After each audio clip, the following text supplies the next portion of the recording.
안녕하세요, 성도 여러분. 오늘도 또 레위기 함께 말씀 공부를 하도록 하겠습니다.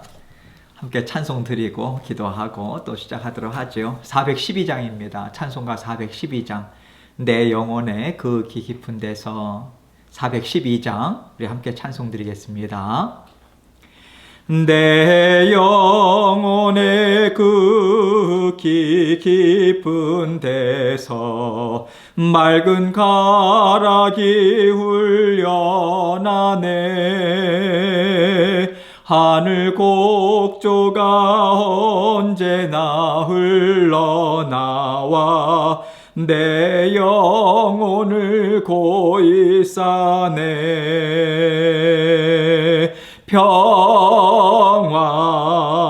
평화로다 하늘 위에서 내려오네.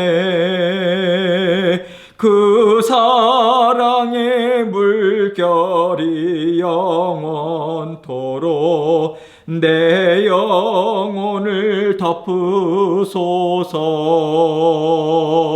내 마음속에 솟아난 이 평화는 깊이 묻힌 보배로다.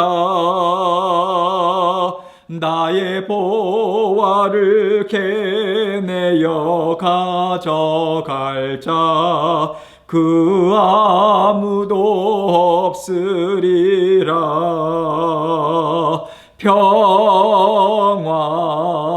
평화로다 하늘 위에서 내려오네. 그 사랑의 물결이 영원토록 내 영혼을 덮으소서. 내 영혼의 평화가 넘쳐남은 주의 큰 복을 받음이라. 내가 주야로 주님과 함께 있어 내 영혼이 편히 쉬네.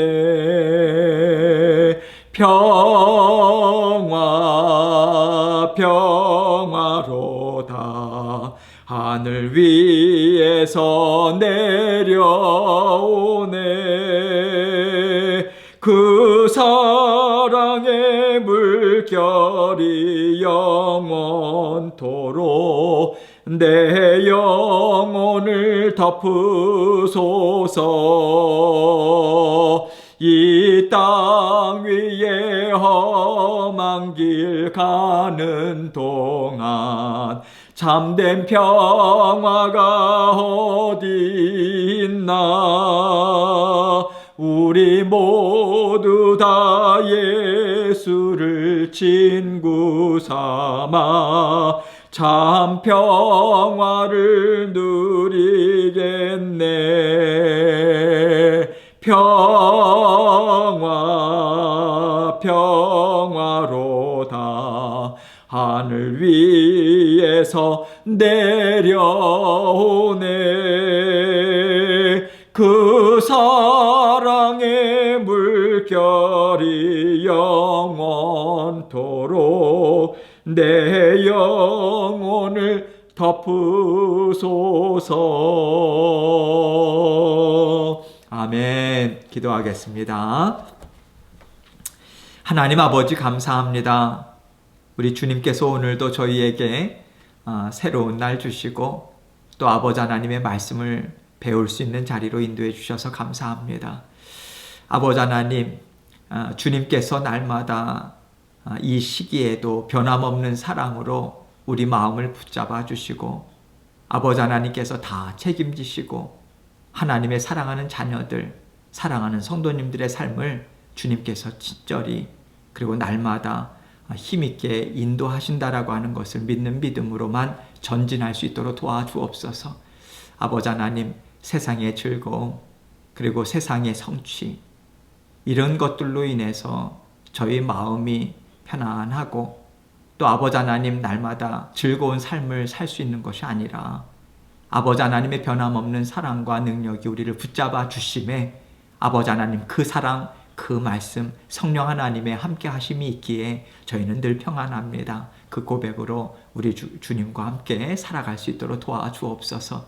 아버지 하나님 특별히 지금 또 코로나 바이러스 아버지 하나님 계속해서 또 치솟고 여러 가지 어려움들이 있습니다. 우리 사랑하는 성도님들의 삶을 지켜주시고 건강도 책임져 주시고 안전도 지켜주셔서 특별히 이 시기에 아버지 하나님 앞에 찬양으로 또 말씀으로 기도하는 가운데 아버지 하나님의 사랑 온전히 붙들린 바 되어서 아버지 하나님과 날마다 동행할 수 있도록 도와주옵소서. 오늘도 레위기 말씀을 통해서 아버지 하나님 주님의 말씀 앞에 머뭅니다. 아버지 하나님 열린 심령 저희에게 허락하시고 또 전하는 저의 부족한 저의 입술도 마음도 주님께서 붙잡아 주셔서 주님께서 기뻐하시는 말씀 온전히 증거하고 전할 수 있도록 도와주옵소서. 예수님 이름으로 기도합니다. 아멘. 추수감사일은 잘 지내셨나요? 여러분 추수감사일도 그렇고요. 이제 연말이죠. 이제 크리스마스 시즌도 다가오고 그런데 캘리포니아 또 정부는 주정부는 저녁 10시부터 또 새벽 5시까지 또 커피 타임을 또 이렇게 또 공표를 했고요.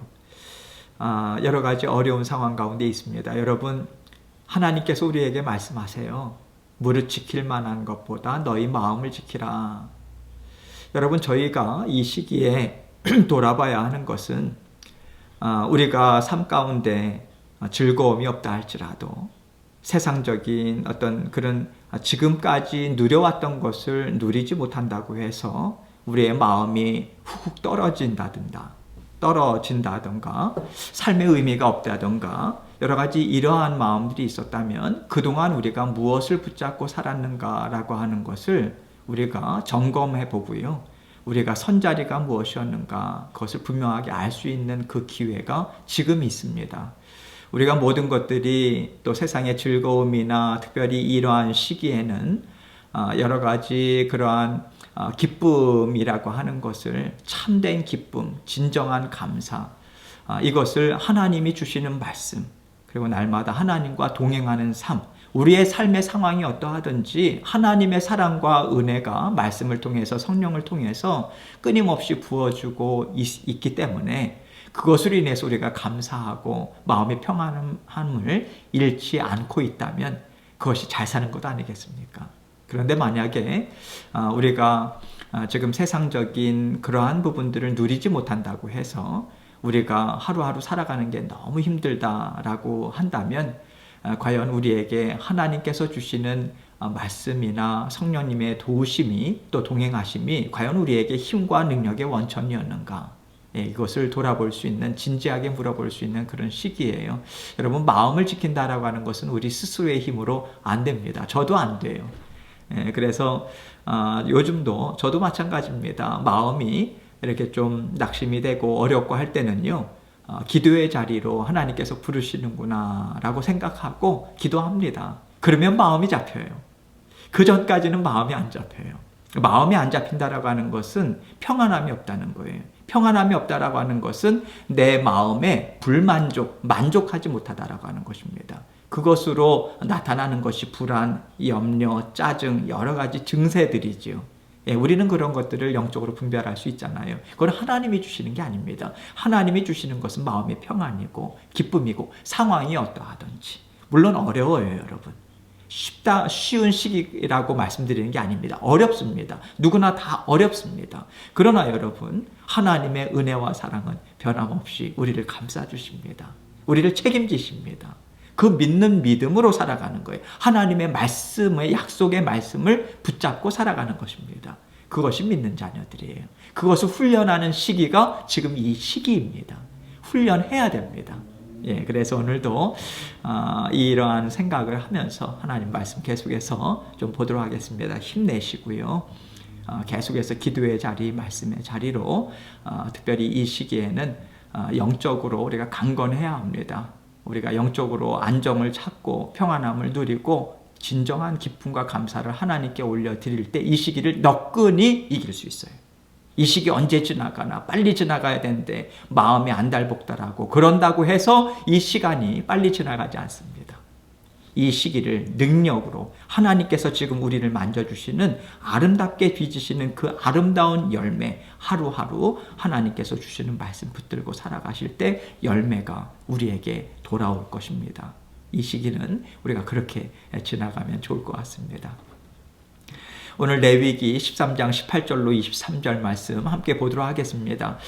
여러분, 이게 제가 이 강의를 오늘 12월 2일 날, 이제 수요일 날 마치려고 했는데요. 양이 너무 많아요. 그래서 그 12월 9일까지, 다음 주 수요일까지 그렇게 해서 나병에 의한 부정은 제가 마치도록 하겠습니다. 좀 시간이 부족한데 빠르게 지나간다고 해서 여러분들께 말씀을 드릴 것을 스킵하고 또 건너뛰고 지나간다라고 하는 것은 그렇게 지혜로운 것 같지 않습니다. 이것을 진도를 빨리 나간다고 해가지고 우리에게 유익이 있는가? 여러분, 그것보다는요, 그때그때마다 하나님께서, 성령님께서 주시고자 원하시는 그 말씀이 있습니다. 마음이 있습니다. 저도 강의를 하다 보면요, 하나님께서 계속해서 생각나게 해주시는 부분이 있거든요. 기도하는 가운데 제가 준비를 하죠. 하나님, 이 강의를 통해서 우리 성도님들에게 꼭 필요한 말씀을 증거할 수 있도록 도와주십시오. 성령님께서 함께 하시기 때문에 그날 하나하나 말씀을 생각하면서 이 말씀을 통해서 나에게 어떠한 은혜를 주시는가 부지런히 드시고, 그렇게 저와 함께 말씀을 계속해서 공부해 나가면 좋을 것 같습니다. 이제 13장, 레위기 13장 18절로 23절 말씀은요, 이 부분은 이제 종기가 발생했다가 일단 나았어요. 그런데 그 부위에 또다시 이상한 현상이 나타나는 거예요. 그것이 문둥병인가, 그것을 진단하는 그 방법에 대해서 이야기를 합니다. 이 경우에 이제 제사장은 환자의 여러 가지 증세에 대해서 분명한 진단을 한 다음에 보통 피부병이냐 아니면 문둥병이냐, 이것을 철저하게 구분하는 그러한 일들을 감당하게 되죠. 18절부터 봅니다. 피부에 종기가 생겼다가 나았고 그 종처에 흰점이 돋거나, 여기 흰점이라고 하는 것은요, 문둥병 초기에 나타나는 증세 중에 하나, 특별한 증세가 하얗게 돋아난 그 돌기라고 합니다. 그래서 영어로는 white rising이라고 되어 있는데, 하얗게 돋아난 돌기, 이것이 문둥병 초기에 나타나는 거래요. 그래서 그 종처, 원래 나왔던 곳에 흰 점이 돋거나, 그러니까 흰 돌기가 솟아난 것, 그것을 이제 지금 이야기하는 거죠. 희고 불구스름한 색점이 생겼으면 제사장에게 보일 것이요, 그는 진찰하여 피부보다 얕고 그 털이 희면 그를 부정하다 할지니 이는 종기로 된 나병의 환부임이라. 피부보다 얕고라고 하는 것은요, 일반 피부보다 우묵한 상태, 약간 들어간 상태. 여러분, 우리가 종기를 앓거나 그러면 그 안에 고름이나 이런 것들을 빼내잖아요. 그러면 그 환처가 그걸 나았다 할지라도 다른 것보다 이렇게 움푹 들어가요. 저도 옛날에 여러분들 이 모기에, 그때는 이제 위생상으로도 그렇고 좀 그랬잖아요. 그래서 종기가 있거나 그러면 이제 치료를 한 다음에 피부가 약간 이제 들어가는 그런 현상들이 있지 않습니까? 그 이야기를 하는 거예요. 21절. 그래서 그러나 제사장이 진찰하여 거기 흰 털이 없고 피부보다 얕지 아니하고 빛이 엷으면 제사장은 그를 이레 동안 가두어 둘 것이며, 감금하는 거죠. 격리시킨다는 얘기예요. 7일 동안. 그래서 그 환처에 다시 그러한 부분이 이제 퍼지는가, 번져나가는가, 아니면 그대로 있는가, 이것을 가지고 일반 발진이냐, 아니면 문둥병이냐, 이것을 이제 파악하기 위해서죠. 22절. 그 병이 크게 피부에 퍼졌으면, 퍼졌으면 동그라미 치시죠. 문둥병에 있어서의 가장 중요한 증상 중에 하나가 뭐냐면 급속한 확산, 퍼짐, 이거죠. 그래서 제사장은 그를 부정하다 할지니라, 이런 환부임이니라. 다시 드러난 거죠. 다시 이제 재발한 거죠. 23절. 그러나 그 색점이 여전하고 퍼지지 아니하였으면 이는 종기 흔적이니 제사장은 그를 정하다 할지니라. 그래서 이러한 부분에 있어서 문둥병의 가장 번식력, 그리고 강한 그런 번식력은, 문둥병이라고 하는 것은 특별히 종교 의식상 죄의 그런 특성과 상당히 많이 흡사하기 때문에 문둥병을 특별히 종교 의식상으로 부정한 그러한 병으로 우리가 정했다. 하나님께서 말씀으로 그렇게 말씀을 하셨지 않습니까? 그래서 죄의 신속한 파급 효과, 그리고 전파력, 이것을 상징한다고 말씀을 드렸어요. 그래서 여러분, 나았다 할지라도 그것이 다시 또 그 부분에 있어서 재발하는 이러한 부분들을 이제 이야기를 하면서 이것이 우리에게 주는 영적인 그런 교훈이 무엇일까? 우리가 주님으로 인해서 구원을 받았어요. 그리고 죄 씻음을 받았습니다. 그렇다고 우리가 하나님 앞에 설 때까지 계속해서 우리가 완전한 깨끗함으로 살아가는가? 그렇지 않다는 거죠. 세상이 계속해서 죄에 오염되어 있는 상황이고요. 그래서 우리는 끊임없이 계속해서 하나님의 말씀으로 우리의 모습을 비추어 봐야 한다. 그래서 말씀의 그런 별명이 무엇입니까? 영혼의 거울이다. 우리가 거울을 보면서 우리 얼굴에 또 다른 곳에 옷매무새도 흐트러진 것이 없는가? 얼굴에 무슨 또런 오염, 오물들이 묻지 않았는가? 그런 것들을 거울을 보잖아요. 우리는 우리 스스로 볼 수가 없거든요. 그래서 다른 사람을 통해서 얘기하라고 이야기한다든지 아니면 거울을 본다든지 그렇게 이야기를 하지 않습니까? 마찬가지죠.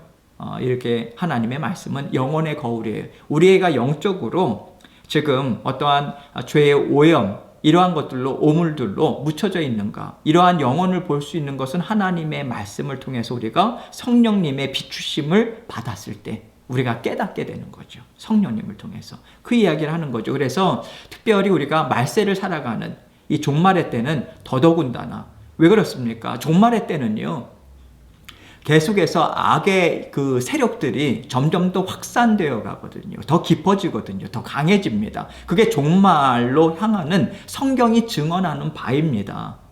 점점 더 세상이 과학이 발달되고 사람들의 지능이 발달되고 무엇인가 편리해지고 한다고 해서 더욱더 문명화가 되고 사람들이 더욱더 더 고상해지고, 여러분 절대로 그렇지 않아요. 그렇지 않습니다. 죄의 속성이라고 하는 것은 그렇지 않아요. 그래서 예수님께서 이 땅에 오실 때까지 점점 더 믿음을 지키기가 어려운 상황으로 치닫게 되어 있습니다. 세상은요. 그렇기 때문에 더욱더 더 죄의 영향력이 강하다라고 하는 것은 그만큼 우리가 그 죄에 대한 경계의 고삐를 더욱더 굳건하게, 더욱더 견고하게 세워야 하는 노력을 우리는 잠시라도 늦춰서는 안 된다. 더욱더 견고하게 가져가야 된다. 이것이 전제되어 있는 거죠. 그래서 마지막 때까지 계속해서 이 문둥병과 같이 다시 재발하는, 그게 끊임없이 말씀을 통해서 내가 예전에 가졌던 옛 습관, 믿기 전에 가졌던 그런 고질적인 죄의 성향, 특별한 약점들, 이러한 것들로 다시 돌아가지 않는가, 이것을 계속해서 살펴봐야 한다는 거죠. 그런 맥락에서 베드로후서 3장 9절로 14절 말씀을 함께 볼게요. 주의 약속은 어떤 이들이 더디다고 생각하는 것 같이 더딘 것이 아니라 오직 주께서는 너희를 대하여 오래 참으사. 자, 이게 무슨 말인가? 어떤 이들, 그 전후 맥락을 보면요, 어떤 이들이라고 하는 것은, 주의 약속이라고 하는 것은 재림의 약속. 예수님께서 재림 다시 오신다 약속하시고 승천하셨지 않습니까? 그런데 지금 어떤 이들이라고 하는 것은 초대교회 가운데 재림 없다. 그래서 재림이 더디다라고 하는 것을 계속해서 조롱하는 거예요. 그래서 이 재림 없다. 무슨 재림이냐? 지금 예수라고 하는 사람이 하늘로 승천하고서 다시 온다라고 했는데 무슨 소리냐? 안 오고 있지 않느냐? 이러한 것들을 자신들만 이야기를 하는 것이 아니라 계속해서 그것을 퍼뜨리고 있는 거죠. 그러니까 주변 사람들에게도 마찬가지고 악영향을 끼치는 거예요. 그래서 지금 여기 어떤 이들이라고 하는 것은 그러한 악한 말을 재림 없다 라고 하는 부분에 대해서 잘못된 말을 퍼뜨리는 사람들이나 그 말을 듣고 영향을 받은 사람들, 그래서 동일한 생각을 갖고 있는 사람들, 이들을 가리키는 거예요. 그런데 무엇을 이야기합니까? 더디다고 생각하는 것까지 더딘 것이 아니다. 그 방향으로 보는 것이 아니라 오직 주께서 너희를 대하여 오래 참으사. 자, 오래 참으사 동그라미 치시죠. 너희라고 하는 것이 누굽니까? 그렇게 조롱하는 자들. 그들을 대하여 오래 참는다라고 하는 것을 이야기하는 거죠. 오래 참으심이라고 하는 것, 인내라고 하는 것, 하나님의 대표적인 속성이죠. 오래 참으심이 없었다면 우리의 구원은 없습니다. 하나님의 무조건적인 긍휼하심과 불쌍히 여기심이 없었다면 우리는요, 우리라고 하는 존재는 벌써 심판을 받았죠. 이해가 되시죠? 예, 그런 의미에 있어서 하나님의 대표적인 속성이 오래 참으심, 인내하심. 왜 참으시는가? 왜 공의를 계속해서 베풀기 위해서 참으시는가? 아무도 멸망하지 않고 다 회개하기에 이르기를 원하시느니라. 자, 아무도 동그라미 치시죠. 아무도 멸망하지 않고, 이것을 좀 신학적으로 이야기하자면요, 우리가 특별히 보편구원론이라고 하는 부분에 대해서 좀 이야기를 말씀을 드리길 원해요. 보편구원론이라고 하는 것은 무엇이냐면, 하나님은 사랑이 많으시기 때문에 이 세상에 어떠한 자들은 하나님께서는 구원하신다. 예수님을 믿든지 안 믿든지 간에 구원하신다. 이것을 보편구원론, 영어로 이야기하면 universal salvation이라고 이야기합니다. 그것을 주장하는 사람들이 많아요. 절대로 그렇지 않습니다. 절대로 그렇지 않습니다. 하나님은 사랑과 공의의 하나님이시고요. 사랑의 하나님이시기 때문에 독생자 예수 그리스도의 그 외아들이라고 하는 자기 목숨보다 더한 생명을 우리를 위해서 내어주셨잖아요.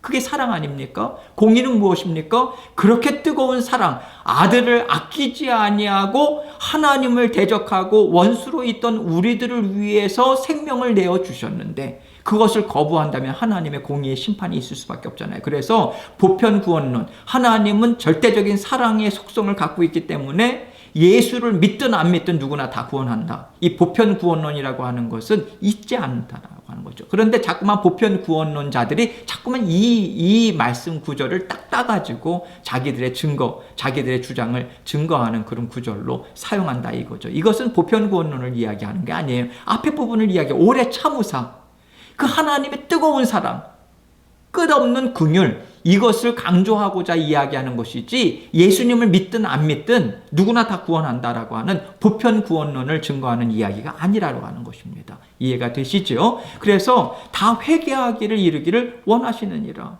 그래서 예수 그리스도의 이름을 우리에게 주신 것이고요. 10절. 그러나 주의 날이 도둑같이 오리니. 자, 주의 날 동그라미 치시죠? 주의 날이 무슨 날이겠어요? 재림의 날. 예수 그리스도의 재림의 날. 그것은 마지막 심판. 그래서 도둑같이 오리니, 언제 올 줄 아무도 모른다는 거죠. 도둑이 언제 가겠습니다 하고 도둑이 듭니까? 아니잖아요. 예. 그런데 여러분, 이 말씀은요, 주의 날이 도둑같이 온다라고 하는 말씀은 세상에 믿지 아니하는 자들에게는 도둑같이 옵니다. 그러나 믿는 자들에게 있어서는 하나님께서 여러 가지 마지막, 정말 이 예수님의 재림이 정말 가까웠다라고 하는 그런 징조들을 우리에게 영적으로 깨닫게 하십니다. 정말 마지막 때구나. 정말 예수님께서 오실 날이 얼마 남지 않았구나. 그것을 경계하게끔, 그래서 우리로 하여금 깨어나서 예수 그리스도의 재림을 준비하게끔 하나님께서 우리에게 은혜를 베풀어 주십니다. 그래서 믿는 자녀들에게 있어서는 이 주의 날이라고 하는 것이 그냥 부지불식간에, 물론 예수님의 재림이 언제 있을지는 아무도 몰라요. 그러나 도둑같이 온다라고 하는 것은 세상의 즐거움을 쫓고 세상의 만족을 쫓고 하나님을 무시하고 조롱하고 주님의 복음을 조롱하는 자들에게는 도둑같이 와가지고 그들을 놀래키지만, 우리에게 있어서는 그날이 그렇게 오지 않는다라고 하는 징조가 있다라고 하는 것을 우리에게 말씀해주고 있습니다. 그러나 주의 날이 도둑같이 오리니 그날에는 하늘이 큰 소리로 떠나가고, 세상이 파멸될 때 예수님의 재림이 어느 한순간 일어날 때 온 우주적인 엄청난 큰 대변혁이 일어나는 거죠. 큰 소리. 그래서 소리가 나요. 들을 수 있도록 소리로 떠나가고, 물질이 뜨거운 불에 풀어지고. 자, 물질 동그라미 치시죠? 이 물질이라고 하는 것은요, 세상을 구성하는 원 물질입니다. 흙이라든지 공기라든지 불이라든지 뭐 여러 가지 것들을 다 얘기하죠. 그러니까 노아의 홍수 때는 물로 인해서 하나님께서 심판하셨잖아요. 마지막 심판의 때는 불입니다. 하나님께서 온 세상을 완전하게, 하나님께서 원래 창조하셨던 이것을 하나님께서 완전하게 새롭게 하십니다. 불로 심판하세요.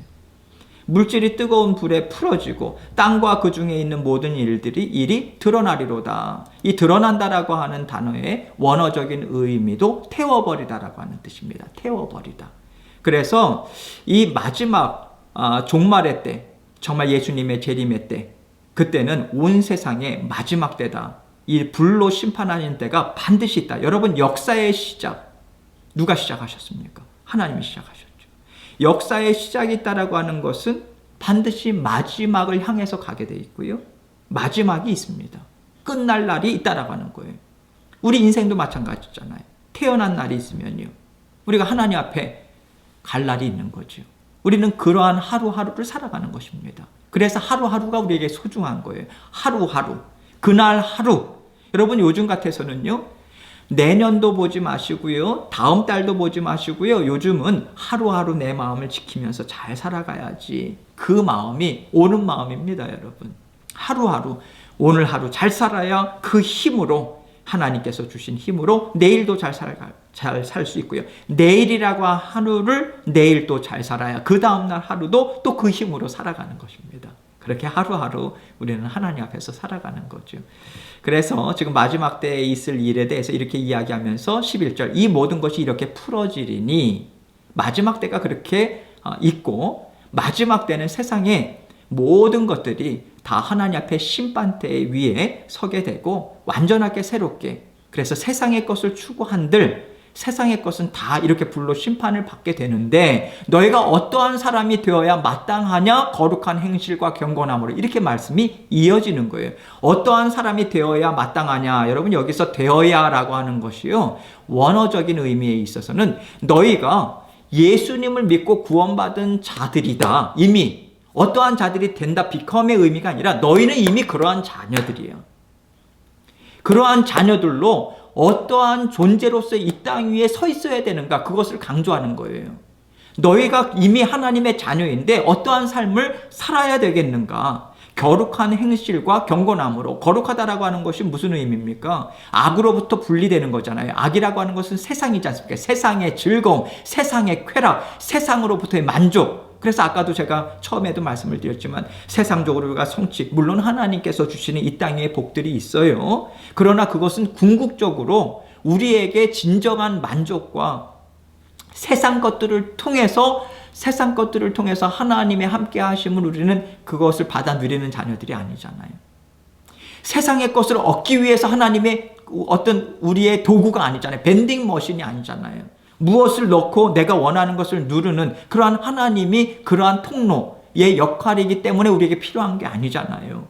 세상의 것이 있지 않다 할지라도 하나님으로 인해서 기뻐하고 즐거워하는, 그래서 하박국 선지자가 무엇이라고 이야기했습니까? 무화과 나뭇잎 열매가 없고 외양간에 송아지 없고 그러하다 할지라도 난 여호와로 인하여 즐거워할 것이다. 그렇게 이야기했지 않습니까? 정말 중요한 고백인 거죠. 세상의 것이 우리에게 만족할 만한 것이 또 주변에 있어서의 그런 상황이 없다 할지라도 나는 여호와 하나님이 나와 함께 하심으로 인해서 나는 즐거워하겠습니다. 감사하겠습니다. 기뻐하겠습니다. 여러분, 여기서 즐거워하다, 기뻐하다라고 하는 것을 여러분 잘 이해를 하셔야 돼요. 즐거움과 기쁨이라고 하는 감정적인 요소를 이야기하는 것이 아닙니다. 아까 우리가 함께 찬양한 것처럼 하나님께서 주시는 평안함입니다. 그것이 어려울 때는 하나님께서 그것을 우리에게 너가 기뻐하는구나 라고 우리 하나님께서는 인정하신다라고 하는 거예요. 마음에 누리는 평안함. 그래서 세상적인 즐거움이나 감정적인 그러한 것들이 영역이 아니라 하나님이 나와 함께 하신 나는 만족합니다. 감사합니다. 평안합니다. 그것을 하나님께서 너가 나를 정말 즐거워하고 기뻐하는구나, 그렇게 받으신다는 거예요. 이해가 되시죠? 그래서 내가 특별히 즐거워한다, 기뻐한다라고 하는 것을 내가 감정적으로 즐거워해야 하는가, 그렇게 부담을 가질 필요는 없다, 이 말씀입니다. 그래서 지금 경건한 행실과 악과 분리되어 세상에 분리되어 계속해서 구별되어 살아가는 것, 세상을 쫓는 것이 아니라 하나님이 주시는 말씀을 믿는 믿음으로 살아가는 것. 경건함이라고 하는 것은 무엇입니까? 하나님을 닮아가는 거죠. 하나님을 무엇을 닮아가는 것입니까? 하나님의 성품이요.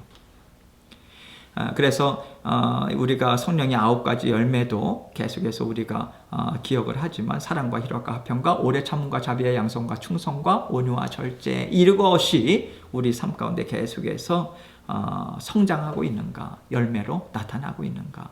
우리는 거룩한 행실과 경건함으로 계속해서 하나님과 함께 동행하면서 살아가는 거죠.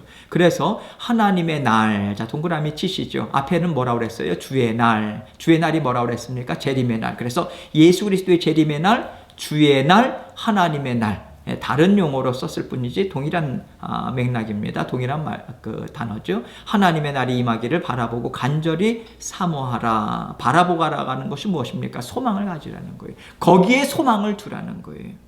이 땅의 것으로 소망을 두지 말고 이 시기에 하나님의 사랑을 믿는 믿음으로 살아갈 때 하나님이 주시는 영적인 열매가 풍성함이라고 하는 것에 하나님 앞에 감사하고 그것이 하늘 상급으로 쌓여진다. 그 하늘 상급이 이 땅에 하나님께서 붙들어 주시는 우리의 마음과 우리의 생각을 붙잡아 주신다. 그래서 날마다 평안함으로 살아갈 수 있다. 이러한 것의 소망을, 궁극적인 소망을 거기에 두고 우리가 이 날을 계속해서 사모함으로 살아가라. 이 말씀인 거죠.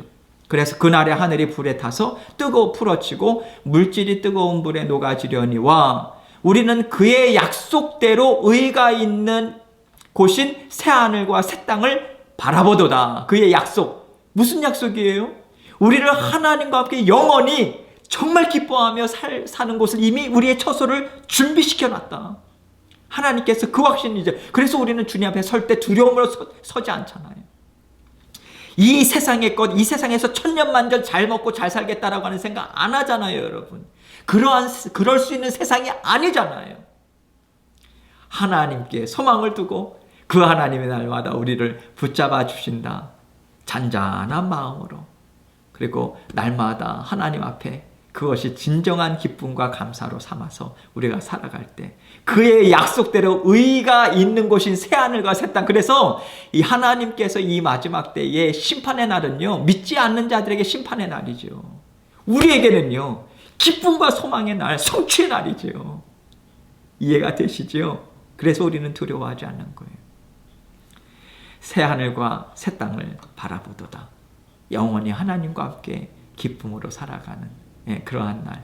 14절, 그러므로 사랑하는 자들아, 하나님께서 우리를 사랑하신다. 이 말씀을 통해서 말씀해 주시잖아요. 너희가 이것을 바라보나니 주 앞에서 점도 없고 흠도 없이 평강 가운데서 나타나기를 힘쓰라. 자, 평강 가운데서. 여러분, 평강.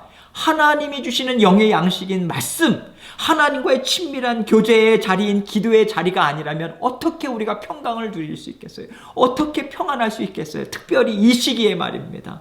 그러나 평강 가운데 나타나기를 힘쓰라. 날마다 우리가 힘쓰라라고 하는 것은 저절로 되지 않기 때문에, 그러나 성령 하나님의 붙들어 주시는 그 힘과 능력이 우리에게 있다라고 하는 것을 말씀해 주고 계시는 거죠. 그 사랑이 변함 없어요. 그 사랑이 변함이 없습니다, 여러분. 그래서 그거 믿고 살아가는 거예요. 레위기 13장 24절로 28절 이 말씀은요, 24절부터 28절은 문둥병이요, 화상으로 약해진 부분. 아무래도 이게 데이고 화상이 있으면 피부가 약해지지 않습니까? 약해진 부분을 통해서 터져나온 경우를 이야기합니다. 24절부터 볼게요. 피부가 불에 대었는데 그 된 곳에 불구스름하고 희거나 순전히 흰 색점이 생기면, 자, 화상 자체가 문둥병의 직접적인 원인은 아니에요. 그러나 몸속에 오래 문둥병의 특징이 무엇이라고 했어요? 몸속에 오랫동안 잠복되어 있다고 했잖아요. 그 균이 화상으로 인해서 약해진 부분, 그것을 통해서 퍼져나온 경우를 이야기하는 거예요. 여러분, 이것을 상징적으로 이야기하는 거죠. 죄악도요, 사람의 약점을 통해서 침투하기가 쉬운 거죠. 저나 여러분이나 누구나 다 약점이 있어요. 저에게 있어서의 강점이 다른 사람에게 있어서 약점이 될 수도 있고요. 저에게 있어서의 약점이 다른 사람에게 있어서는 강점이 될 수도 있어요. 무슨 얘기인지 아시죠? 다른 사람에게 더 이상 약점이 되지 않는데 나에겐 특별히 약점이 있는 부분이 있어요. 사람마다 다 달라요. 그래서 우리는 자고하지 말아야 돼요. 그래서 우리는 판단하지 말아야 돼요. 나는 잘 버티고 이길 수 있는 것을 다른 사람에게 있어서는 이기지 못하는 경우가 있어요. 다른 사람은 잘 버티고 이기지만 나에게 있어서는 유독히 버티기가 힘든 영역이 있어요. 사람마다 다 달라요. 다를 뿐이지 틀린 게 아니라는 거예요. 이해가 되시죠? 그래서 우리는 서로 격려하고 위로하고 판단하지 말고 정죄하지 말고, 이해가 되시죠? 그래서 지금 그것을 상징적인 의미에 있어서 이렇게 이야기를 하고 있는 거죠.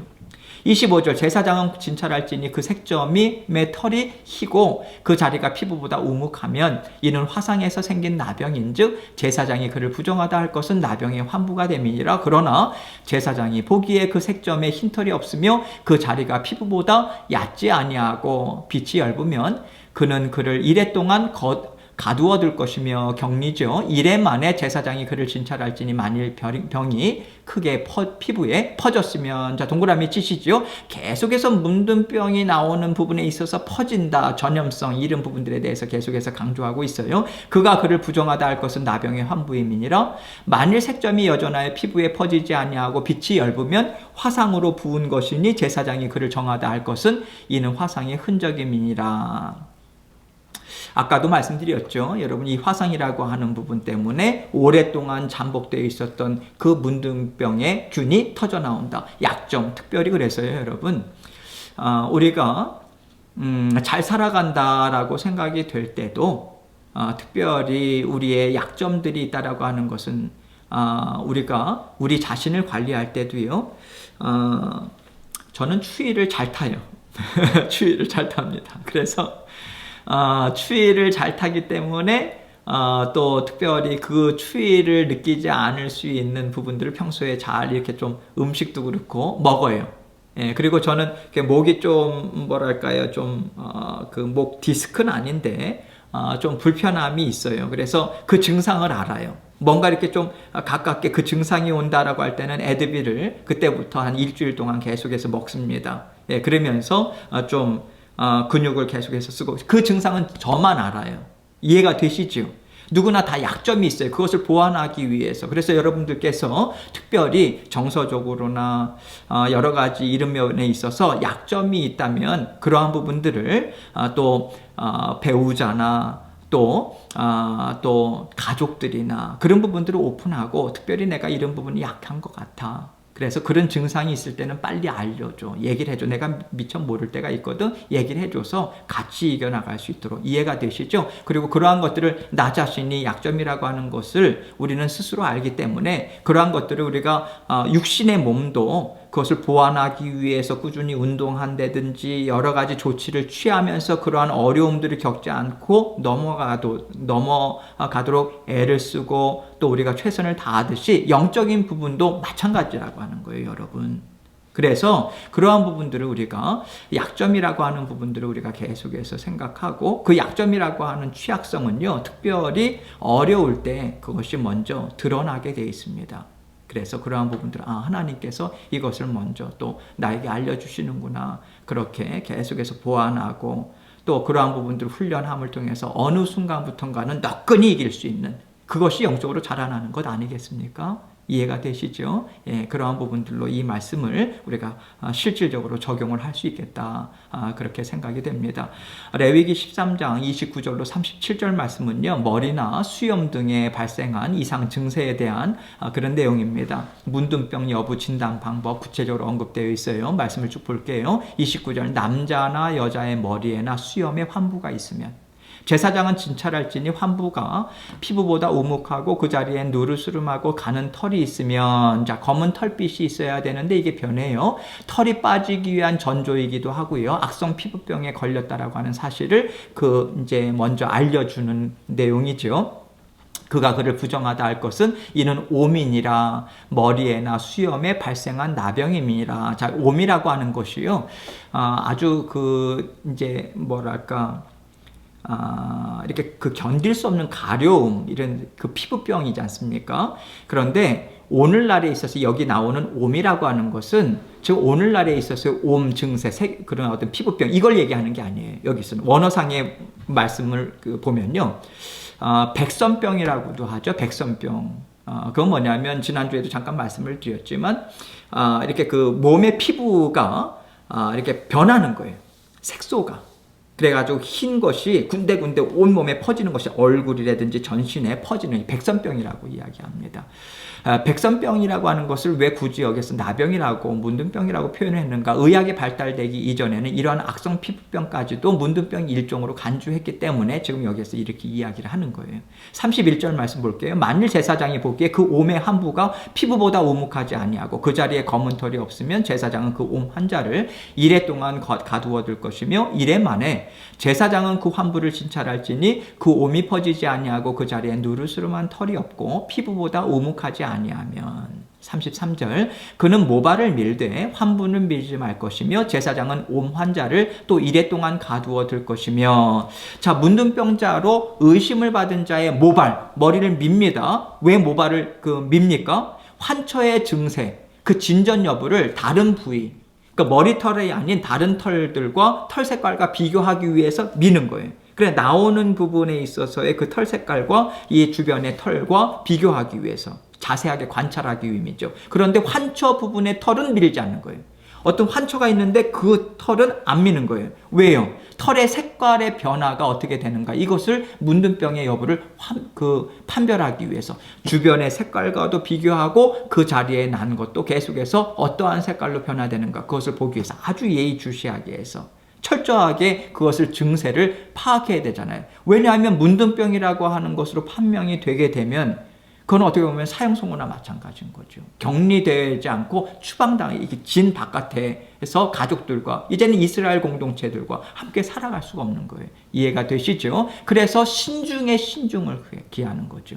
34절 이레 만에 제사장은 그 옴을 또 질찰할지니 그 옴이 피부에 퍼지지 아니하고 피부보다 우묵하지 아니하면 그는 그를 정하다 할 것이요 그는 자기의 옷을 빨아서 정하게 되려니와. 자, 정한 뒤에도 무엇을 하라고 합니까? 옷을 빨아서 정하게 되려니와. 물론 이제 피부병이 더 이상 생기지 않도록 하기 위한 위생학적인 측면, 그런 예방 측면도 있죠. 그러나 상징적으로 환자는 부정하다라고 하는 의심을 받았잖아요. 그 자체를 부끄럽게 여기고 그것조차도 하나님 앞에 회개하는 마음으로 나아가야 한다, 이것을 암시하고 있습니다. 깨끗한 후에라도 옴이 크게 피부에 퍼지면 제사장은 그를 진찰할지니 과연 옴이 피부에 퍼졌으면 누른 털을 찾을 것 없이 그는 부정하니라. 그러나 제사장이 보기에 옴이 여전하고 그 자리에 검은 털이 났으면 그 옴은 나았고 그 사람은 정하니 제사장은 그를 정하다 할지니라. 그래서 검은 털이 났다라고 하는 것은요, 환초의 상처가 아물고 이제 원상태로 회복되었다, 이것을 이야기하는 거죠.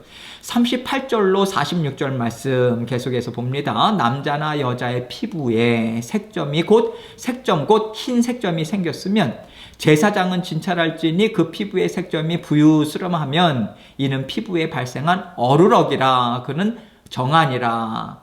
여기서 부유스름하다, 우리가 잘 쓰는 용어는 아니에요. 부유스름하다라고 하는 거 흐릿한 흰색, 흰색이 아주 흰색이 아니라 흐릿한 그 흰색. 그래서 영어로는 이게 dull white이라고 하는 표현을 이제 하더라고요.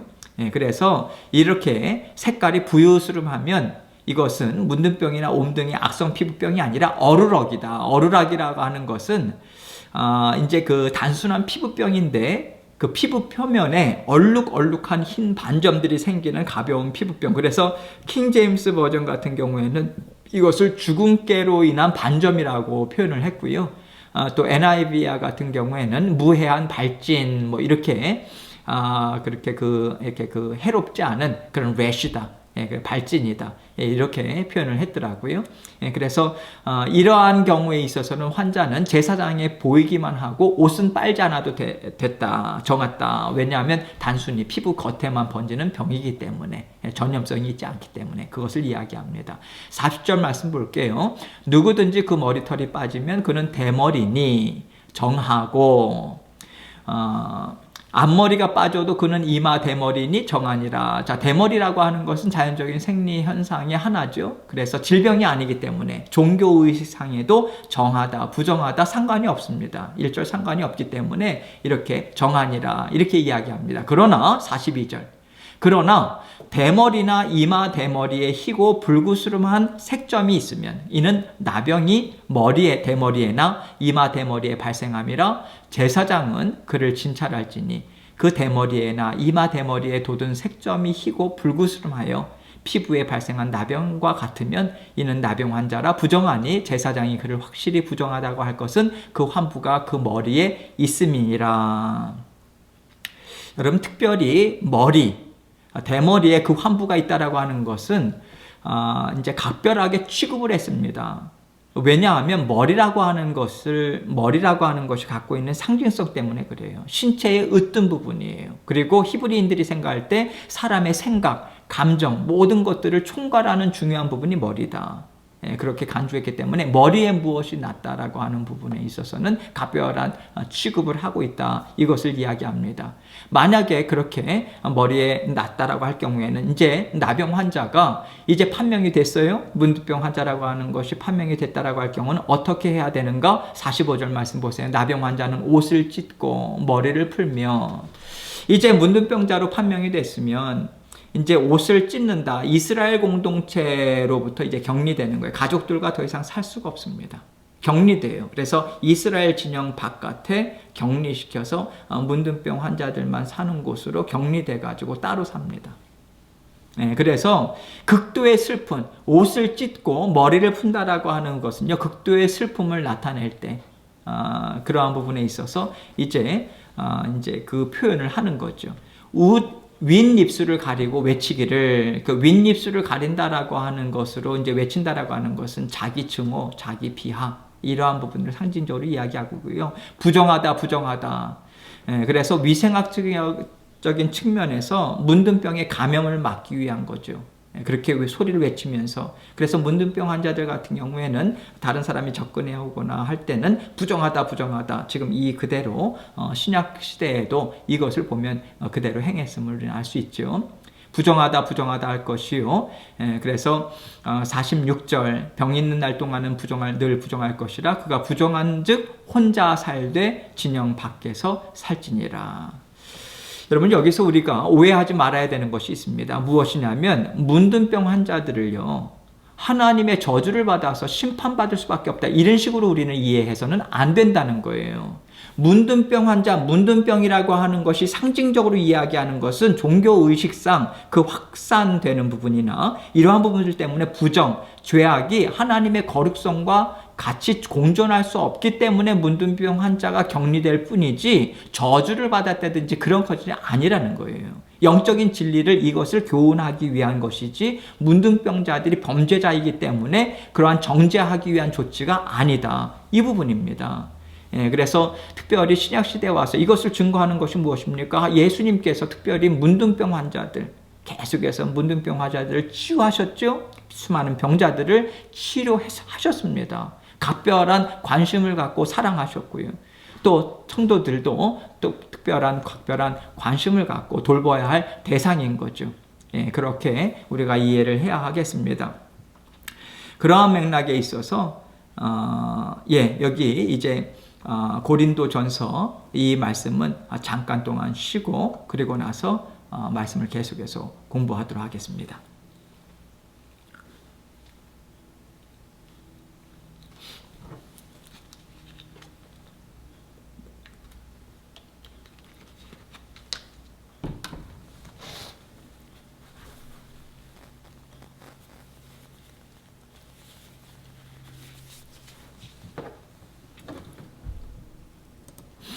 계속해서 보도록 하겠습니다.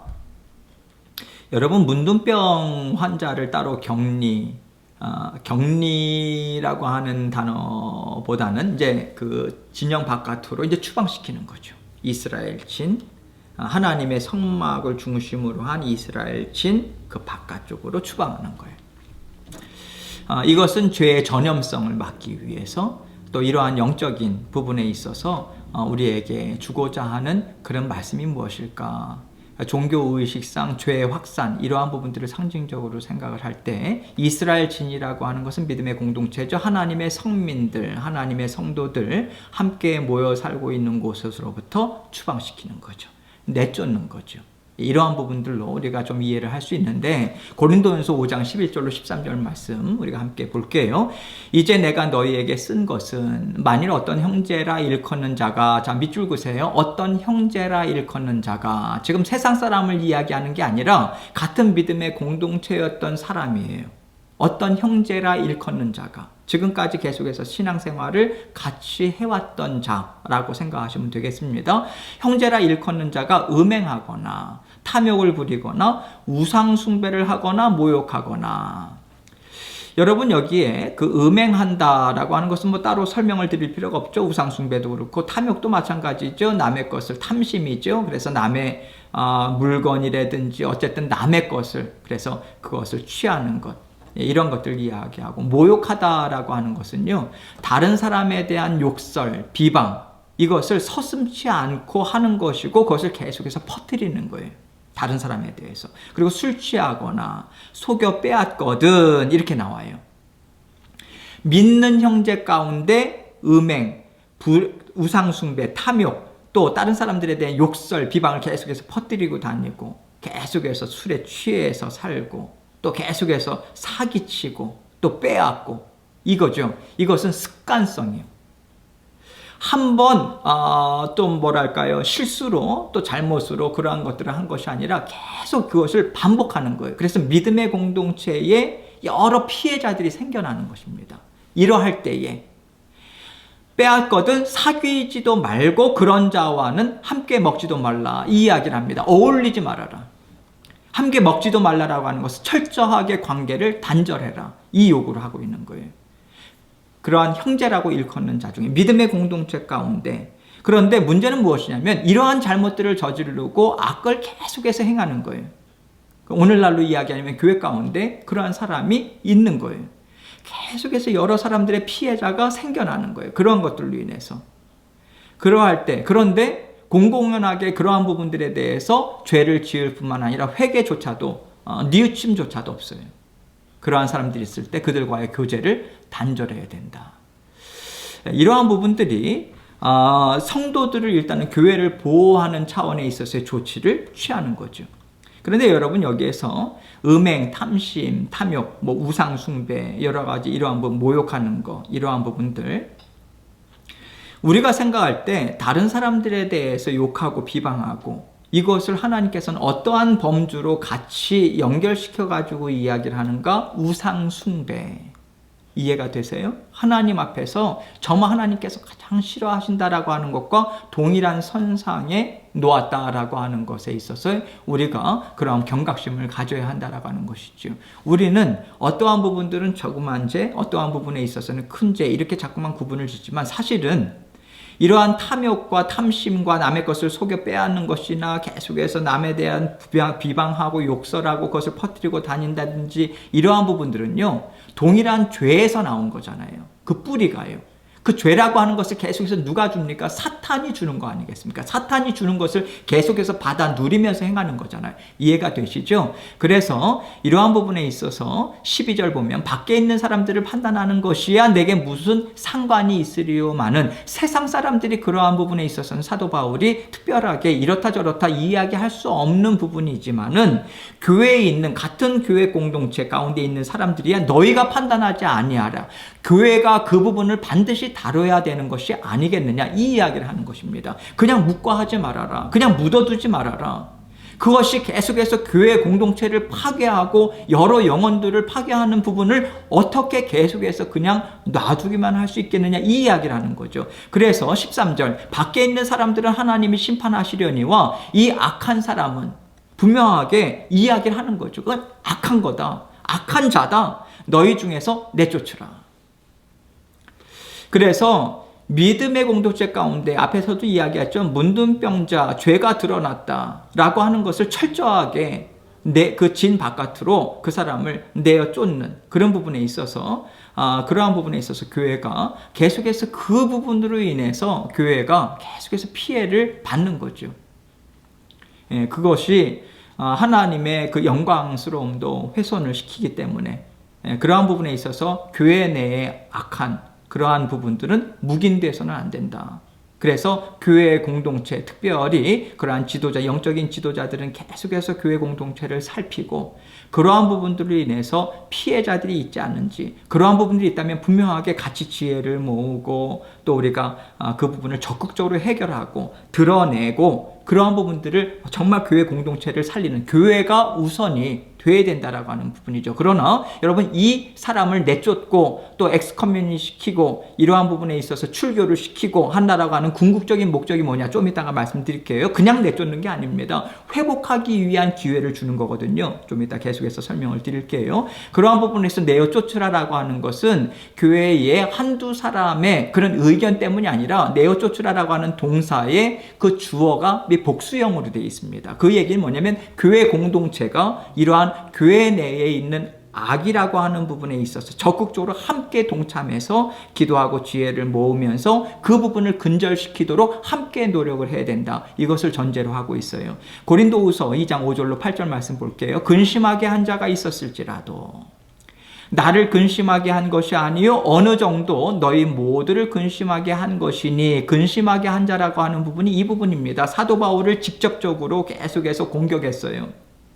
고린도 교회에 있었던 성도들 가운데 계속해서 사도 바울을 공격했고요. 또 그 안에 우상 숭배, 또 세상 사람들조차도 죄라고 분명하게 언급하는 부분들을 버젓이 행하는 자들이 있었습니다. 이것으로 인해서 교회 자체 내에 근심이 되었고요. 또 사도 바울에게 있어서는 엄청난 근심의 그 원천이 되었던 거죠. 그래서 근심하게 한 자가 있었던 거예요. 나를 근심하게 한 것이 어느 정도 너희 모두를 근심하게 한 것이니, 교회 가운데 해악을 끌쳤어요. 어느 정도라 하면 내가 너무 지나치게 말하지 아니하려 함이라, 이렇게 이야기한 거죠. 고린도 교회는 사도 바울이 복음을 증거하고 그 복음을 증거한 것을 통해서 교회가 세워진 거죠. 어떻게 보면 개척한 거죠. 그만큼 애정이 담겨져 있는 곳이 그러한 여러 가지 무리로 인해서, 악한 일로 인해서 계속해서 흔들리고 여러 가지 피해가 생기고 얼마나 마음이 아프겠습니까, 여러분. 그래서 이러한 부분에 있어서 사도 바울의 개인적인 공격, 사도 바울의 외모를 가지고 키가 작다든지 말이 어눌하다든지 눈이 안질 그런 부분들 때문에 그 안질이다 간질이다 여러 가지 학자들마다 그런 그런 어떤 의견들이 있지만, 한 가지 확실한 것은 사도 바울이 외모적인 면에 있어서 사람들에게 어떤 매력적이라든지 참 멋있다 그럴 만한 외형적인 그런 모습을 가지지는 않았던 것 같아요. 성경의 여러 가지 증언을 볼 때 그러한 어떤 신체 외적인 부분을 가지고 계속해서 공격하고 말입니다. 이러한 부분들이 분명하게 있었던 거죠. 6절 말씀 보세요. 이러한 사람은 많은 사람에게서 벌받는 것이 마땅하도다. 그러니까 이미 고린도 교회 내에서도 이러한 사람들이 많은 그 회중들이 이 사람이 분명한 악을 저진다라고 하는 부분에 있어서 이미 정죄를 받고 있는 거예요. 이것을 사도 바울이 지금 알고 있는 것입니다. 그냥 놔두는 것이 아니라 이미 교회 공동체적으로 이런 부분들에 대해서 악을 근절시키기 위해서, 잘못된 것을 근절시키기 위한 노력을 함께 했다라고 하는 거예요. 그래서 이러한 사람은 많은 사람에게 벌받는 것이 마땅하도다. 그가 벌을 받고 많은 사람들의 판단을 받고 교회 공동체 가운데 이러한 부분에 있어서의 어려움을 겪고 있는 상황인 거예요. 그래서 7절, 그런즉 너희는 차라리 그를 용서하고 위로할 것이니. 왜? 사도 바울이 이제 아는 거예요. 그러한 부분에 있어서 그 사람이 충분히 정죄를 받았고 판단을 받았고, 그리고 그가 회개하고 용서하는 모습이 어느 정도 있었던 것 같아요. 만약에 여러분, 이게 상당히 중요한 게, 사도 바울은 이중적인 마음을 갖고 있는 사람이 아니에요. 앞에서도 이야기했듯이 회개하는, 어떤 반복되는 부분에 있어서의 사람의 약점이 있잖아요. 그러나 회개하고 자꾸만 그것을 드러내고 교회 공동체 가운데 정말 잘못했다라고 회개를 한다라고 할 경우에는 내쫓으라고 하는 이야기를 하지 않죠. 앞에서도 이야기했지만 그것을 버젓이 행하고 회개하는 모습이 전혀 없는 거예요. 그런데 여기서는 차라리 그를 용서하고 위로할 것이니라고 이야기한 것은 그가 회개하는 모습이 나타났다라고 하는 것이 전제되었기 때문에 지금 이야기를 하는 것입니다. 용서하고 위로할 것이, 용서라고 하는 것은 동그라미 치세요. 이 용서라고 하는 것은요, 원래 원어적인 의미가 선물을 주다, 은혜를 베풀다, 이 동사에서 파생된 그러한 그 용어입니다. 이 용어는요, 선물을 주는 것도 주는 자가 주권적인 뜻에 의해서 주는 거예요. 은혜도 마찬가지죠. 그런 맥락에 있어서 하나님의 용서는 우리가 받을 만한 자격이 있어서 주어진 것이 아닙니다. 우리는 받을 만한 자격이 없었어요. 그러나 하나님의 전적인 은혜예요. 그래서 내가, 사도 바울 입장에서 내가 그러한 하나님의 용서를 받았다. 너희도 그러한 의미에 있어서 하나님의 용서를 받았다. 그렇기 때문에 우리는 그를 용서하는 것이 옳다, 이 얘기입니다. 우리도 받은 대로 행해야 되지 않겠느냐. 더 나아가서 위로할 것이니, 이렇게 이야기합니다. 그가 너무 많은 근심에 잠길까 두려워하노라. 자, 무슨 말인가? 그렇게 계속해서 사도 바울을 적대하고 교회 내에 해악을 끼친 자가 책망을 듣고 양심의 가책도 받아 누리고 있어요. 그리고 잘못했다라고 하는 회개의 모습도 있는데, 그것을 잘못했고 회개의 모습이 있음에도 불구하고 계속해서 그 교회 공동체가 용서하지 않고 엄한 엄한 그런 어떤 징계를 계속해서 내리고 있다면 그는 좌절하는 거죠. 일어설 힘이 없는 거잖아요. 여러분, 우리도 마찬가지지 않습니까? 우리가 주님 앞에 계속해서 끊임없이 우리가 사람의 연약함 때문에 죄를 져요. 그러나 우리가 주님 앞에 나아갈 때마다, 회개할 때마다 우리 스스로 우리가 가증스러울 때가 있죠. 그렇잖아요. 왜냐하면 계속해서 반복하잖아요. 한 번, 두 번 지었다고 해가지고 우리가 그것으로 끊습니까? 아니잖아요. 그래서 나중에는 나도 그런 내가 싫다, 그렇게 고백할 때가 있잖아요. 여러분, 그렇다 할지라도 하나님께 나아가야죠. 그것을 해결할 수 있는 방법은 하나님 앞밖에 없는 거잖아요. 하나님 앞에서밖에 없는 거잖아요. 그래서 우리는 정말 우리 스스로 너무 부끄럽고 나 스스로가 정말 가증스럽다 할지라도 나는 나아가는 거죠. 그 앞에서만 해결할 수 있기 때문에 예수 그리스도의 보혈의 피로. 이해가 되시죠? 그래서 이것은 나조차도 가증스럽다, 그것으로 하나님 앞에 나아가지 못한다면 해결할 수 있는 방법이 없는 거예요. 나아가셔야 돼요. 나아가십시오. 이해가 되시죠? 그래서 그렇게 너무 많은 근심에 잠길까 두려워하라. 그래서 계속해서 그러한 판단의 잣대를 가지고 있지 말아라. 회개하지 않느냐? 뉘우치고 있지 않느냐? 그렇다면 무엇으로 향해서 나가야 되는가? 우리가 회복시켜주는 그 노력을 함께 해야 되지 않겠느냐? 8절, 그러므로 너희를 권하노니 사랑을 그들에게 나타내라. 이렇게 이야기하는 거죠. 한두 명이 아닌 거죠. 그러나 그들에게 사랑을 그들에게 나타내라. 전제가 무엇입니까? 회개하고 돌아와야죠. 회개해야죠. 잘못됐다라고 하는 부분에 대해서 분명하게 인식을 해야죠.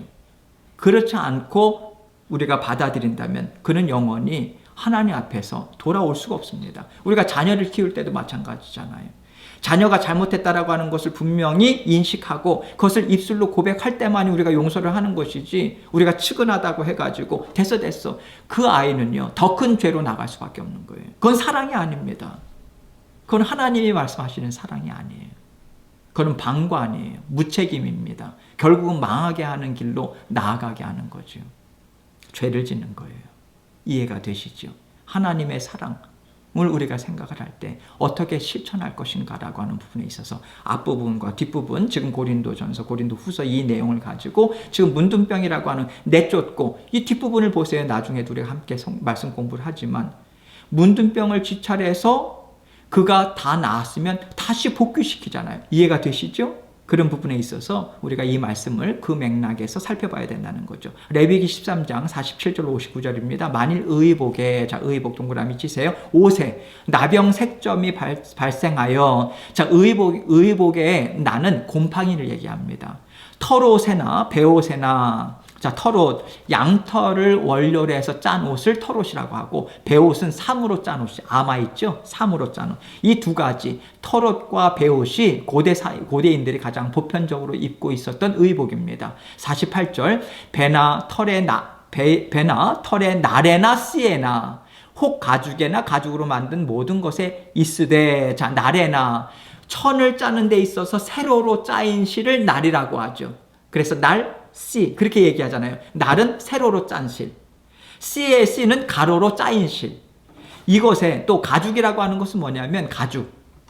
가공되지 않은, 그래서 가죽으로 만든 모든 것이라고 하는 것은 부자들이 주로 가죽을 가공해가지고 쓴 것을 부자들이 썼고요. 이 가죽이라고 하는 것은요, 무엇을 이야기하냐면 그냥 가공되지 않은 양가죽을 얘기합니다. 주로 가난한 사람들의 겉옷이나 아니면 까는 자리로 사용되었었대요. 고대인들에게. 그래서 이러한 부분들에 있어서 만약에 그러한 것들이 나면 49절, 그 의복에나 가죽에나 그 나래나 씨에나 가죽으로 만든 모든 것의 병색이 푸르거나 붉으면 이는 나병의 색점이라 제사장에게 보일 것이요. 의복에 났다 할지라도 문둥병자의 경우와 마찬가지로 특별하게 취급을 했다는 거죠. 왜냐하면 음식, 의복에 있어서까지도 죄라고 하는 것에 암시하는 부분에 있어서는 철저하게, 그래서 제사장에게 가져가는 거예요. 제사장에게 보일 것이요. 50절, 제사장은 그 색점을 진찰하고 그것을 이레 동안 간직하였다가 이레 만에 그 색점을 살필지니 그 색점이 그 의복의 나래나 씨에나 가죽에나 가죽으로 만든 것에 퍼졌으면 이는 악성나병이라. 그것이 부정함으로 그는 그 색점이 있는 의복이나 털이나 배의 날이나 씨나 모든 가죽으로 만든 것을 불사를 찌니. 자, 동그라미 치세요. 불사를 찌니. 동그라미 치세요. 이는 악성나병인즉 그것을 불사를 찌니라. 불에 태워버리는 거예요. 깨끗이 제거하라는 거죠. 여러분, 우리는 그렇게 생각할 수 있어요. 그냥 뭐 곰팡이 새로 쓰니까 하나 뭐 의복 그냥 태우면 되지 않을까.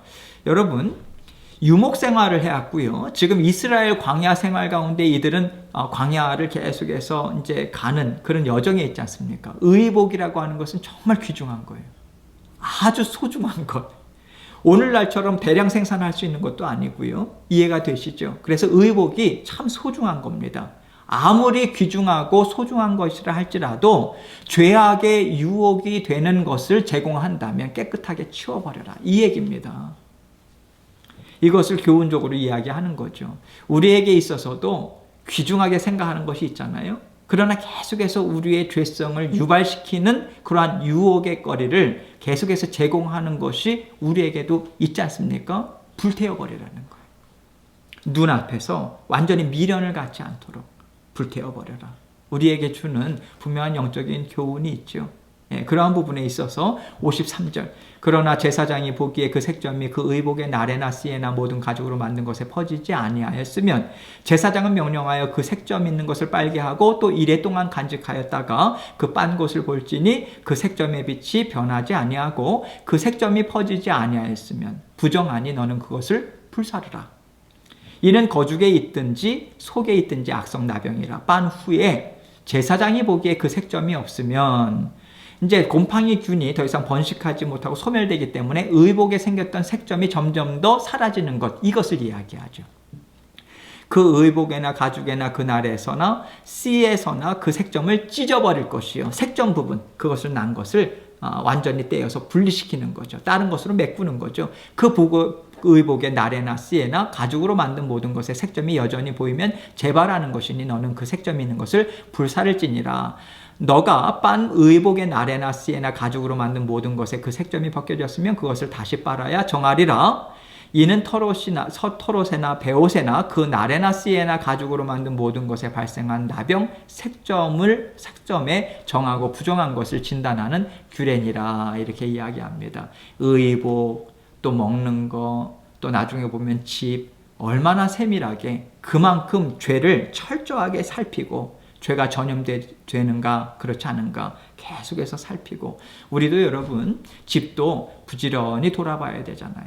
부지런히 돌아보고 돌아봐야만 그런 부분에 있어서 내가 고칠 것이 무엇인가 이런 것들을 계속해서 생각하고 겉부분만 돌아보는 것이 아니라 배우자나 자녀들의 마음도 그런 것들이 지금 우리 가정이 잘 살아가고 있나, 화목한가, 평안한가, 뭔가 마음에 불편함이 있지 않은가, 왜 불편할까, 이런 것들을 계속해서 생각하면서 해결해 나아가야만 계속해서 평안하고 화목한 가정을 이룰 수 있듯이 주의 몸된 교회도 마찬가지고요. 그리고 우리 각자의 삶도 마찬가지로 우리는 이렇게 교훈을 얻을 수 있는 것입니다. 레위기 14장 1절부터 57절. 자, 앞부분에 있어서 13장은 어떤 내용이 문둥병이 발생했을 때 어떻게 조처하는가, 이거에 대한 이야기죠. 그래서 문둥병이라고 하는 것이 분명하게 드러났으면 내쫓는 거죠. 진 밖으로. 그러나 이제 14장 내용은요, 문둥병의 정결 규례. 무엇입니까? 이제 진단해서 진영 밖으로 살도록 추방만 하는 게 아니잖아요. 그건 율법이 하는 거잖아요. 죄를 드러내는 것이 율법 아닙니까? 그러나 복음은요, 주 예수 그리스도의 복음은 정결하게 하고 진 안으로 다시 맞아들이는 것, 이것이 복음 아닙니까? 이것을 지금 14장 내용은 이야기를 하고 있는 거죠. 그래서 문둥병의 진단법 그리고 처리 방법에 대해서 13장을 이야기했다면, 이제는 문둥병자로 판명돼서 진 밖에 나가 살던 자가 다 나았어요. 그럴 경우 어떻게 할 건가? 다시 이스라엘 공동체 안으로 들어오게 하기 위한 절차가 있는 것, 규례가 있는 거예요. 이 정결 예식, 그래서 정결 예식을 반드시 해야 되는데 두 차례에 걸쳐서 정결 예식을 취했어요.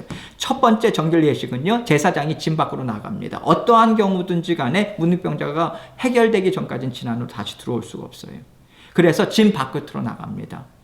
그래서 문둥병 걸렸던 환자가 다 나았다 바깥에서 선포합니다. 그리고 나서 정결의식을 치르고 나면 첫 번째로 이스라엘 진 안으로는 들어올 수 있어요. 그런데 그것으로 끝나는 거 아니죠. 2차 정결예식이 있어요. 2차 정결예식은 1차 정결예식이 끝난 다음에 7일 후, 곧 8일째 되는 날에 이것을 행합니다. 그래서 치유된 문둥병자를 위해서 성막에서 속죄제와 번제를 드려야 돼요. 희생제물을 하나님께 드립니다. 이 2차 정결 예식을 치른 후에야 비로소 그 문둥병자는 자기 장막 가족에게로 돌아갈 수 있어요. 첫 번째는 진안, 그리고 두 번째 정결 예식을 치른 다음에 가족에게로. 그래서 이러한 부분에 있어서 문둥병보다 우리가 갖고 있었던 죄가 더 추악하지 않습니까? 그것을 드러내 보여주기 위해서 문둥병이라고 하는 예표적인 것을 이야기하고 있는 것이고요. 우리가 하나님과 분리돼서 영원히 죽을 수밖에 없었던 우리를 예수 그리스도의 보혈의 피로 정결케 하시고 하나님의 자녀, 하나님의 선민, 백성으로 삼아주시고 이 시간에도 하나님께서 함께 우리와 살아가고 있다. 이 부분을 우리는 생각할 수 있는 거죠. 레위기 14장 1절부터 3절입니다. 여호와께서 모세에게 말씀하여 이르시되 나병 환자가 정결하게 되는 날의 규례는 이러하니. 자, 밑줄 그세요. 2절 앞부분 나병 환자가 정결하게 되는 날, 이 부분에 대해서 이야기하겠다 이거죠. 곧 그 사람을 제사장에게로 데려갈 것이요. 자, 문둥병자로 판명돼서 바깥에서 살아갔어요. 그러한 부분에 있어서 완치되는 날. 여러분, 오늘날로 현대 의학적으로 보면요, 나병, 한센병이라고도 이야기하고 문둥병은 완치될 수 없지요. 그런데 여기에서 그래서 여기에서 이야기하는 부분은 실제 문둥병이라기보다는 악성 피부병의 종류로 우리가 인식할 수 있고요. 그럼에도 불구하고 우리가 신약시대도 마찬가지로 하나님의 초자연적인 역사가, 치유의 역사가 있잖아요. 그래서 문둥병이 나았다라고 하는 부분도 배제할 수는 없는 거예요. 그 두 가지를 우리는 다 생각할 수 있는 것입니다. 3절, 제사장은 진영에서 나가. 자, 밑줄 그세요. 동그라미를 치시고. 그 이스라엘진, 성막이 있는 곳 진영 바깥으로 나가는 거예요. 그래서 여러분, 속죄제물, 예수 그리스도도 그 예루살렘 진영 바깥에 골고다 언덕에서 십자가 대속의 죽음을 죽으셨잖아요. 속죄제물이 되어야 하기 때문에. 그래서 속죄제물은 바깥에서 완전히 불사르지 않습니까? 그것을 예표적으로 나타내는 거죠. 그래서 제사장은 진영 밖으로 나가는 거예요. 진찰할지니 그 환자에게 있던 나병 환부가 나았으면.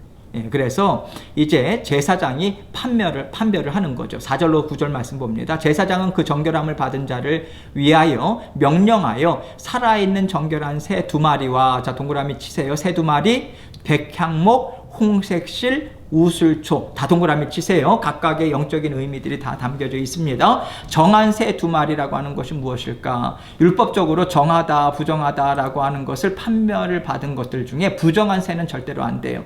그래서 부정하다고 판별되어 있었던 새 종류 이외의 모든 들새, 이해가 되시죠? 이것을 지칭하는 것입니다. 그리고 백향목은 왜 백향목일까? 백향목은요, 특성이 위로 아주 곱게 뻗어서 품위 있게 자란답니다. 그리고 아주 강하대요. 그래서 좀이 잘 먹지도 않는데요.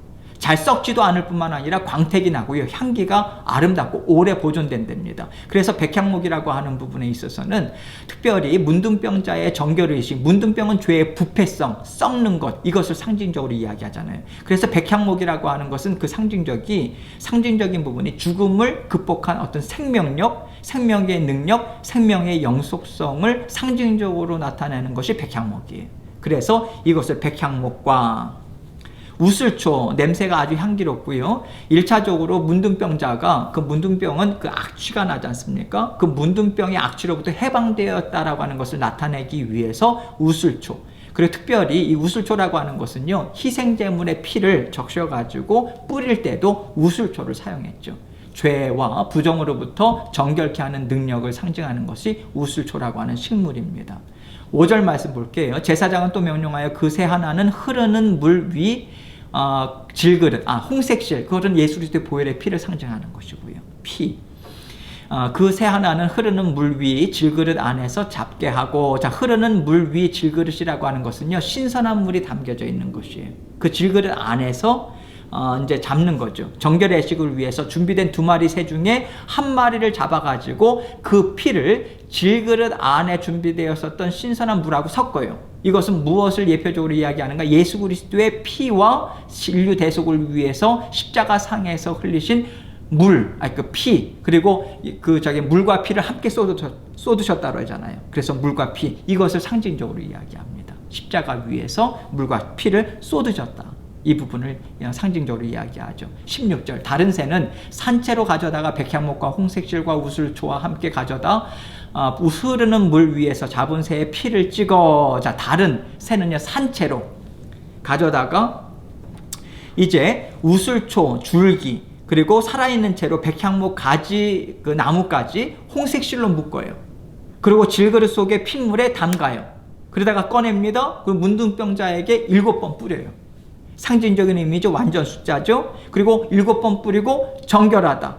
그리고 나서 이 살아있는 새는 들판에 나가서 자유롭게 놓아주는 거예요. 여러분, 꽁꽁 묶였던 그 새가 자유롭게 놓아줬을 때 얼마나 그 활기를 치고 그 창공을 나르겠습니까? 이해가 되시죠? 왜 살아있는 채로 이런 의식을 치르면서 왜 공중에 이렇게 들판에 이렇게 놔뒀는지.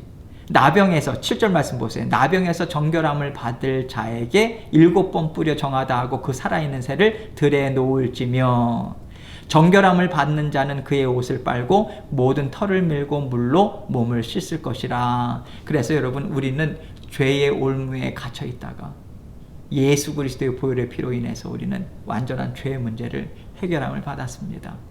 날마다 죄의 짐에 눌리지 말라고 보혈의 피를 우리 가운데 성령님을 통해서 계속해서 기억나게 하시고, 그래서 우리가 모든 무거운 짐들을 주 예수 그리스도의 이름으로 회개하고 그때그때마다 우리는 털어내야죠.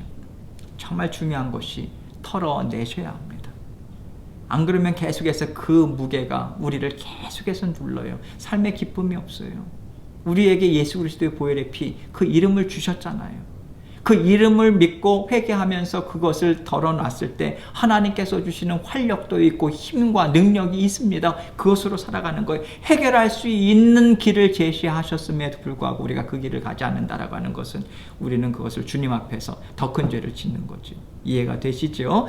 예, 그래서 정결함을 받은 자의 그의 옷을 빨고 모든 털을 밀고 물로 몸을 씻을 것이라. 온전한 회개를 하나님 앞에 할 것을 이야기하는 거죠. 그리하면 정하리니, 반드시 이것을 행하고 그 후에 진영에 들어올 것이나, 1차 예식입니다. 진영에 들어올 것이나 자기 장막 바깥에 이레를 머물 것이요 자기 집 안으로 못 들어가요. 7일 동안 머물러야 돼요. 7째 날에 그는 모든 털을 밀되 머리털과 수염과 눈썹을 다 밀고 그의 옷을 빨고 몸을 물에 씻을 것이라. 그리하면 정하리라. 이렇게 이야기하죠.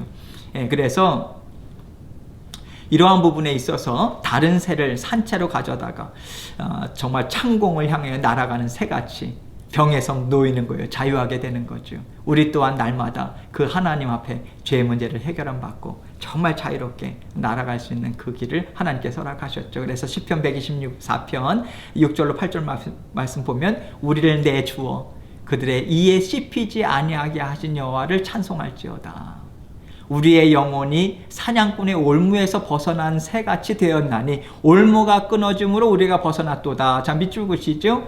올무가 끊어짐으로 우리가 벗어났도다. 올무가 끊어지지 않는 한은 우리는 벗어날 수 있는 길이 없는 거예요. 그런데 그 영혼의 올무는 하나님만이 해결해 주실 수 있는 거죠. 뿐만 아니라 죄와 사망의 권세는 계속해서 우리를 씹어 먹을 정도로 그렇게 계속해서 우리는 그 저주 가운데 있었던 자들 아닙니까? 그러나 여호와의 이름, 예수 그리스도로 말미암아 우리는 자유함을 얻었죠. 8절, 그래서 우리의 도움은 천지를 지으신 여호와의 이름에 있도다.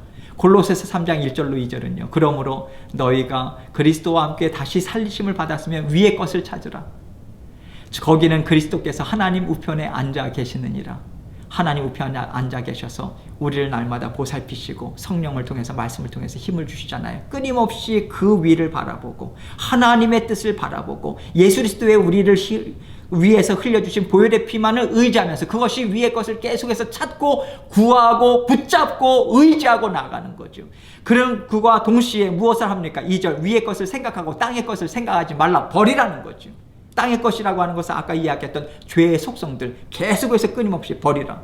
그래서 고린도후서 7장 1절에 그런즉 사랑하는 자들아, 이 약속을 가진 우리는 거룩함을 온전히 하나님을 두려워하는 가운데서 거룩함을 온전히 이루어 육과 영의 온갖 더러운 것에서 자신을 깨끗하게 하자. 그래서 십자가의 보혈의 피를 우리에게 허락해 주신 것이고, 그래서 성령 하나님 우리를 선물로 주신 것이고, 그래서 성령 하나님 날마다 우리와 함께 동행하면서 살아가시는 거 아니겠습니까? 성령 하나님의 그 사랑과 능력이 날마다 우리 가운데 힘있게 떨쳐지고 있는 거예요. 여러분, 우리가 여기서 두려워하는 가운데 경외심이죠. 두렵고 떨림으로 구원을 이루어 나가고 깨끗게 되는 것은 우리 스스로 우리가 되지 않죠. 예수 그리스도의 보혈의 피, 성령님께서 주시는 말씀을 붙들고 날마다 우리의 영혼이 새롭게 정말 하나님 앞에서 깨끗이 씻김도 받고 우리가 정말 새처럼 창공을 나르는 훨훨 나는 그러한 새들처럼 힘있게 자라나길 원합니다. 살아가시기 원합니다. 잠깐 기도할게요. 하나님 아버지 감사합니다. 우리 모든 성도님들 복의 복을 허락해 주시고 아버지 하나님께서 더욱더 정말 힘과 능력 공급해 주셔서 하나님이 주시는 참 기쁨과 감사로 살아가는 저희들 모두가 될 수 있도록 은혜 베풀어 주옵소서. 예수님 이름으로 기도합니다. 아멘.